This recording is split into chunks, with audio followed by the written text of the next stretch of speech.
आज होली है तो आज होली पर ही बात करूँगा। बात आई है कि जब होलिका का दहन किया जाता है उस समय होलिका मैया की जय क्यों बोली जाती है। माने जब होलिका ने प्रहलाद को जलाने का प्रयास किया है तो उस प्रहलाद भक्त को जलाने का प्रयास करने वाली होलिका की फिर होलिका मैया की जय कह करे पूजा क्यों की जाती है। तो यह कथा श्रीमद् भागवत में आई है। हिरण्यकश्यप और हिरण्याक्ष यह कश्यप ऋषि और दिति के पुत्र हैं। दोनों ने ही इस पृथ्वी पर अपना अधिकार कर लिया है।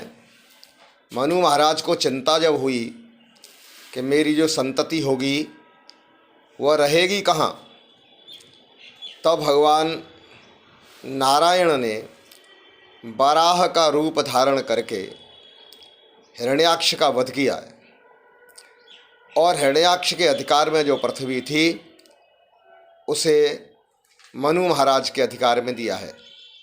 यह बात हिरण्यकश्यप को जब पता चली तो हिरण्यकश्यप भगवान विष्णु का विरोधी हो गया और वह इस पृथ्वी पर अनेक प्रकार के अत्याचार करने लगा। उन अत्याचारों से पीड़ित होकर के और जब पृथ्वी स्वयं ही सब देवताओं के साथ भगवान विष्णु की शरण में गई तब भगवान विष्णु ने कहा कि मैं अवतार लूँगा और हिरण्यकश्यप का वध करूँगा। जब देवताओं ने पूछा आप अवतार कब लेंगे तब भगवान नारायण ने कहा कि जब मेरे भक्त का अपराध हिरण्यकश्यप के द्वारा होगा तब मैं अवतार लूँगा। यह प्रसंग आगे चलता है और उसी हिरण्यकश्यप के यहाँ भक्त प्रहलाद का जन्म होता है जो बचपन से ही भगवान नारायण का भक्त है। यह बात हिरण्यकश्यप को उचित नहीं लगती और वह प्रहलाद का वध कराना चाहता है। तो कभी वो प्रहलाद को पर्वत से ऊपर ले जा कर के फेंकवाता है लेकिन प्रहलाद मरते नहीं। तो फिर वह उन्हें हाथी के नीचे कुचलवाने का प्रयास करता है लेकिन फिर भी प्रहलाद मरते नहीं। विष देकर मारने का प्रयास किया जाता है फिर भी प्रहलाद की मृत्यु नहीं होती। तो हिरण्यकश्यप क्रोध में आ जाता है। कहते हैं हिरण्यकश्यप की एक बहन थी, उसका नाम था होलिका और उसके पास इस प्रकार की एक सिद्धि थी कि वह अग्नि का आह्वान करके जब अग्नि में बैठ जाती थी तो अग्नि उसे जलाती नहीं थी। इस बात को स्मरण कर हिरण्यकश्यप ने और होलिका से भक्त प्रहलाद को लेकर अग्नि में बैठने के लिए कहा, जिससे होलिका तो जलेगी नहीं लेकिन प्रहलाद अग्नि में जल जाएगा। यह बात हिरण्यकश्यप ने जब होलिका से कही तो बंधुओं, प्राचीन समय से अभी तक यह मान्यता है और ऐसा अनुभव में आता है कि जो जन्म देने वाली माँ है उसके अंदर जो मातृत्व का भाव रहता है उसी प्रकार का मातृत्व का भाव जो मौसी है, बुआ है और जो माई है उनके अंदर भी यह मातृत्व का भाव रहता है। तो भक्त प्रहलाद को जलाने का जब हिरण्यकश्यप ने आदेश दिया होलिका को तो उस होलिका का मातृत्व भाव ये जग गया कि मैं तो इसकी बुआ हूँ और ये मुझे माँ की तरह मानता है तो मैं इसे कैसे जलाऊं। और फिर यह भगवान का भक्त भी है। लेकिन हिरण्यकश्यप के उस संकल्प को सुनकर के होलिका बड़ी दुविधा में है। तो होलिका ने मन ही मन विचार किया कि जिस अग्नि के मंत्र के संकल्प से, आह्वान से, और जो अग्नि मुझे नहीं जलाती, आज मैं उस अग्नि का आह्वान प्रहलाद के लिए करूँगी, अपने लिए, स्वयं के लिए नहीं। ऐसा संकल्प लेकर के वो प्रहलाद को लेकर के अग्नि में बैठ गई। कहते हैं कि जब वो अग्नि शांत हुई तो होलिका का शरीर तो जल गया, लेकिन प्रहलाद का कुछ भी बाल बांका नहीं हुआ। यह होलिका के मन में जो प्रहलाद के प्रति मातृत्व का भाव था, वात्सल्य का भाव था, उसके कारण उसने उस अग्नि मंत्र का आह्वान प्रहलाद के लिए किया और स्वयं अपना बलिदान दे दिया।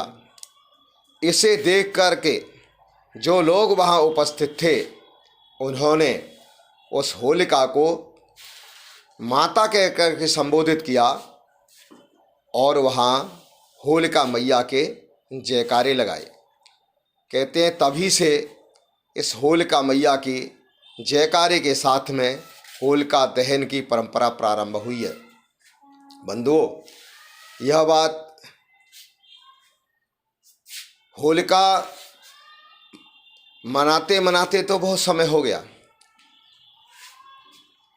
लेकिन होलिका को मैया क्यों कहते हैं, यह मैंने बताने का प्रयास किया है। आगे चल कर के जब भक्त प्रहलाद अग्नि में से भी सुरक्षित निकल आए, तब क्रोध में आकर के हिरण्यकश्यप ने स्वयं ही भक्त प्रहलाद को मारने का प्रयास किया है। और कहते हैं कि उसने भक्त प्रहलाद से पूछा कि भाई तुमको कौन बचाता है? तो भक्त प्रहलाद ने कहा कि मुझे तो नारायण बचाते हैं। हिरण्यकश्यप ने पूछा वो नारायण कहाँ रहता है? तो प्रहलाद ने कहा कि मेरा नारायण तो सब जगह रहता है, मेरे अंदर भी है, तुम्हारे अंदर भी है, और यहाँ जितने लोग बैठे हैं सबके अंदर है, वह तो सर्वत्र है। हिरण्यकश्यप को यह बात सुन करके क्रोध आ गया और कहते हैं कि उसने एक खंबे की तरफ इशारा किया कि तेरा नारायण इस खंबे में भी है। तो प्रहलाद ने कह दिया कि हाँ, इस खंबे के अंदर भी मेरा नारायण है। हिरण्यकश्यप का क्रोध और बढ़ गया और ऐसा कहते हैं कि उसने, हिरण्यकश्यप ने उस खंबे पर वार कर दिया और सबके देखते देखते ही वह खंबा बीच में से फट करके और तेज आवाज़ के साथ गिरा और उसमें से भगवान नरसिंह का अवतार हुआ। नरसिंह का मतलब है कि आधा शरीर जिसका सिंह का है और आधा जिसका मनुष्य का है, ऐसा एक विचित्र अवतार भगवान नारायण ने वहाँ अपना दिखाया है। और उस नरसिंह भगवान ने हिरण्यकश्यप को पकड़ लिया और अपनी जंघाओं पर रख करके और हिरण्यकश्यप का अंत कर दिया और अपने भक्त प्रहलाद को निर्भय कर दिया। कहते हैं कि भगवान ने प्रहलाद से कहा कि प्रहलाद, मुझसे तुम कुछ वरदान मांगो। तो प्रहलाद ने कहा कि मुझे अब कुछ भी वरदान नहीं चाहिए। फिर भी भगवान ने कहा कि नहीं, मुझसे तुम्हारी जो इच्छा हो वो वरदान मांगो। लेकिन भक्त प्रहलाद ने फिर भी कुछ नहीं मांगा। भगवान नारायण ने पुनः फिर से कहा, प्रहलाद मुझसे कुछ मांगो। तो कहते हैं कि प्रहलाद ने भगवान से कहा कि जब देना ही चाहते हो तो मुझे ऐसा वरदान दे दो कि जीवन भर मुझे कभी मांगने की इच्छा ही न उठे। भगवान ने कहा कि धन्य है प्रहलाद तेरे लिए, इतना कहने के बावजूद भी तूने मांगा तो केवल यही कि मेरे मन में कभी कुछ मांगने की इच्छा न उठे। कहते हैं तभी से प्रहलाद को भक्तों में शिरोमणि माना गया है। भक्त तो अनेक हुए हैं, लेकिन उन भक्तों में भी प्रहलाद को भक्तों का शिरोमणि माना जाता है।